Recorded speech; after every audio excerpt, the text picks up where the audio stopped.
So I come in peace. Sometimes when I wake up in a low mood, it gets me overthinking. And today is one of those days. So sina ubaya na mtu, I'm just airing an opinion, my opinion. I feel that if God puts you in a position of power, and especially in leadership, and more so in church leadership, one should be very, very careful of how they carry themselves, what they portray, and just what comes out of them at all times. I feel that in our current church, we have people, not just even in our current, it's always been there. We have people who are looking at the leadership as their mentors, as people they would love to emulate, as people with the wisdom. And in case this person in leadership just, goes awry even for a minute, you will have people questioning even their beliefs, because we are not all in the same spiritual level. We have beginners, we are people who are still working on themselves, we are people who are really strong in faith. We are not all at the same level. And if I look to you as a leader for guidance, as the source of wisdom, as the person who has taken time to know God on a more personal level than maybe I have, I expect you to have answers. I expect that when I come to you with a problem, you will at least have something spiritual to encourage me with, or to just have a view, a spiritual view. But if I come to you as a leader and you do not listen to me, and you have nothing to offer, it will make me question the sort of God that you serve.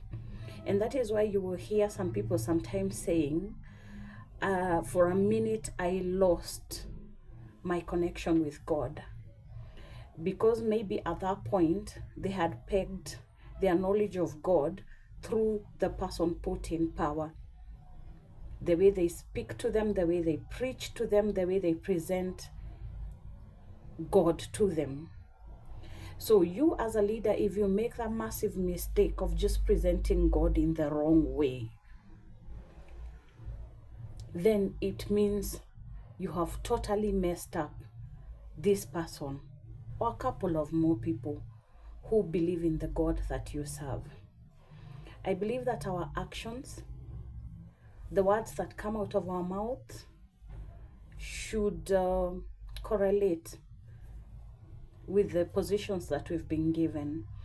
And I am not saying that you should live for people, and I'm not saying that people who've been put in authority are not humans, but with authority comes wisdom.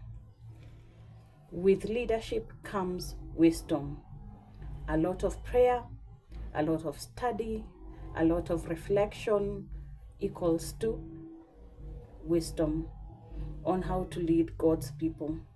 So if you've had a chance to lead God's people, take the time to ask for wisdom, because there's so many people out here that are lost, and when they come to you, all they want to hear is something encouraging, not you questioning why they're in that position.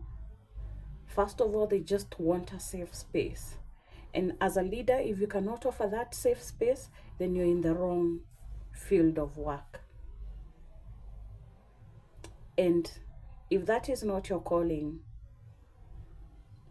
and if you're used by whatever spirit to pull someone down, believe me, one way or the other, it's gonna come back to you. It's karma. It's karma. And then I grew up hearing that Gomatika, he has a way of embarrassing you. And one way or the other, he will embarrass you. If not, you're gonna pay one way or the other. There are people who will go through something painful and they will keep quiet about it, because They believe that the battle belongs to the Lord. And I do believe when they believe that the battle belongs to the Lord, then the Lord covers them completely, utterly, in all ways. So as a leader, spiritual leader, be very careful. Be very, very careful of the words that come out of your mouth. They can either build or break, and it can go either way, to the other person or to you. Have a lovely day.